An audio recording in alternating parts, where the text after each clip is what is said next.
What's up YouTube? Aujourd'hui je me suis posé une petite question. Comment on peut jouer ou regarder du Smash sans connaître le vocabulaire du jeu? Alors bienvenue dans le guide complet qui t'apprendra toutes les mécaniques et termes de base de Super Smash Bros Ultimate.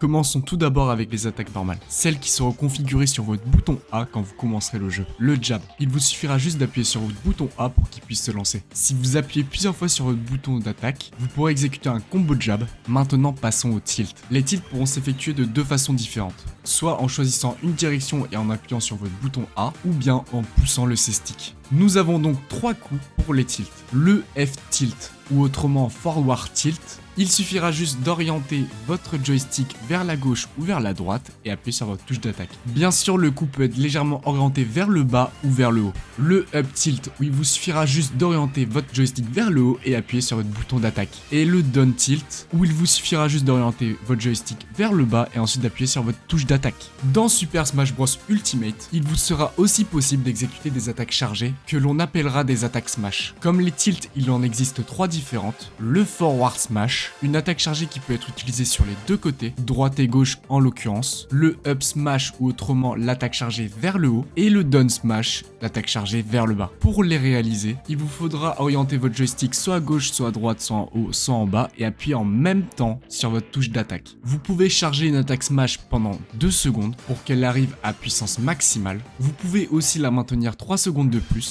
pour temporiser votre attaque chargée. Il existe aussi la dash attack qui peut être réalisée en courant soit vers la gauche soit vers la droite et en appuyant sur votre bouton d'attaque. Les coups dans les airs. Il en existe 5 spécifiques à chaque personnage. Ils s'exécutent comme si vous faisiez un coup au sol mais dans les airs. Bien sûr, on ne peut pas faire d'attaque smash dans les airs. Le neutral air sera votre premier coup dans les airs. Il vous suffira juste de laisser votre joystick en position neutre et d'appuyer sur votre touche d'attaque. Le forward air. Orientez votre joystick vers où regarde votre personnage et appuyez sur votre touche d'attaque. Le back air. Orientez votre joystick dans le sens opposé où regardera votre personnage et appuyez sur votre bouton d'attaque. Le up air. Orientez votre joystick vers le haut et appuyez sur votre touche d'attaque. Et le down air. Orientez votre joystick vers le bas et appuyez sur votre touche d'attaque.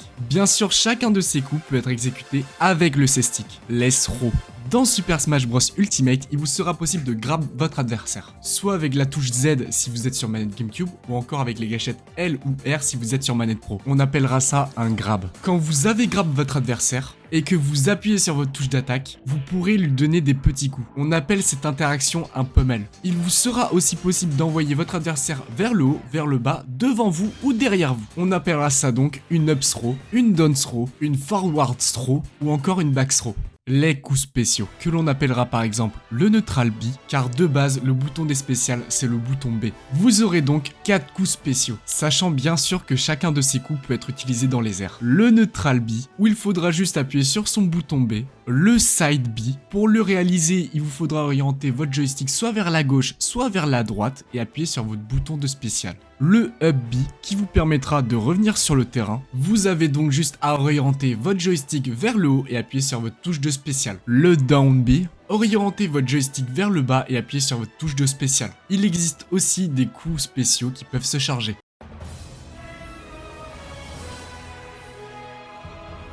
Le shield, ou bien encore le bouclier, vous permettra de résister à des coups. Pour qu'il se déploie, appuyez tout simplement sur votre bouton R. Si le shield se casse, vous ne pourrez rien faire pendant quelques secondes, vous serez mis en état de stun. Le shield poke, il vous sera possible d'orienter votre bouclier dans toutes les directions si vous maintenez 2 touches de bouclier. Le pari, c'est l'une des options les plus récompensées sur Smash. Avant de recevoir un coup, relâchez votre bouclier et si votre personnage a des éclats bleus autour de lui, vous aurez donc réussi votre pari. La spot dodge, autrement appelée l'esquive sur place. Elle vous permettra d'esquiver un coup. Pour la faire, maintenez votre bouton de bouclier et orientez votre joystick vers le bas. Il vous sera aussi possible de faire des roulades avant ou arrière si vous maintenez votre bouclier et orientez votre joystick soit vers la gauche soit vers la droite. Attention car à chaque fois que vous ferez une roulade, vous serez de plus en plus vulnérable à la prochaine roulade. L'air dodge, ou autrement l'esquive aérienne, est une action que vous pourrez utiliser une seule fois dans les airs. Vous aurez donc l'air dodge toute simple quand vous appuyez sur votre bouclier ou sur votre grab, et bien sûr l'air dodge directionnel si vous appuyez sur une des touches dites précédemment et que vous orientez votre joystick soit vers la gauche, la droite, dans toutes les directions possibles en fait. La mise en tech.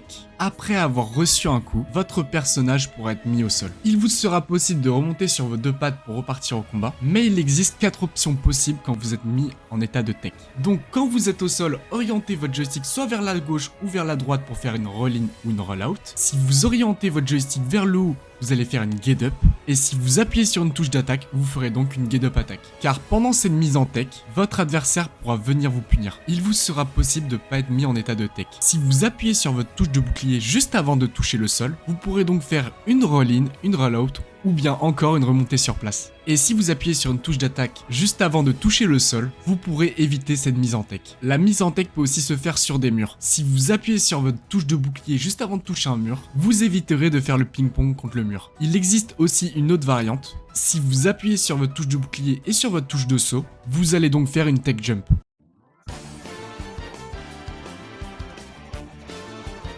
Les déplacements. Il en existe au sol comme dans les airs. Nous avons donc dans un premier lieu la marche, autrement appelée le walk. Il suffira juste de déplacer son joystick légèrement vers la gauche ou vers la droite pour exécuter un walk. La course, autrement appelée run, tout simplement. Orientez votre joystick soit à droite soit à gauche pour pouvoir courir. Le dash. Chaque personnage aura un dash. Si vous dashez et après vous gardez votre joystick dans le même sens, vous allez courir. Mais si vous remettez votre joystick en position neutre et que vous repartez soit à gauche ou soit à droite, vous allez donc pouvoir faire des dash. A noter qu'il vous sera aussi possible de faire des dash dance en course ou juste en dash pour pouvoir vous déplacer sans déraper. Les déplacements dans les airs. Si vous appuyez une seule fois sur votre touche de saut, vous allez exécuter un full hop. Il vous sera aussi possible d'appuyer une seconde fois sur votre touche de saut pour faire un double jump. Il existe aussi une notion importante dans les sauts qui s'appelle le short hop, ou en français le petit saut. Pour réaliser un short hop, vous n'aurez que 3 frames pour appuyer sur votre touche de saut. La petite technique que j'utilise, c'est de faire glisser son doigt sur sa touche de saut. Je vous assure que ça marche. La chute rapide, autrement appelée la fast fall, elle vous permettra de tomber plus vite. Au moment où vous allez sauter, vous allez sûrement redescendre. À ce moment-là, orientez votre joystick vers le bas pour faire une fast fall. Les fast fall marchent aussi en short hop. Le wall jump. Le wall jump est un saut muraux. Si vous faites un wall jump, vous ne perdrez pas votre saut. Pour le réaliser, c'est simple, il suffira juste de mettre son joystick vers le stage et ensuite dans le sens opposé. Bien sûr, tous les personnages n'ont pas des wall jump. En tout cas, si cette vidéo vous a plu, n'hésitez pas à vous abonner, car vous êtes plus de 80% à ne pas me suivre. Donc moi, ça m'encourage pour la suite, et vous aurez une alerte quand il y aura une prochaine vidéo qui sortira. N'hésitez pas à me suivre sur Twitch, je stream quasiment tous les jours. Tous les liens seront en description. Et puis moi, je vous dis peace!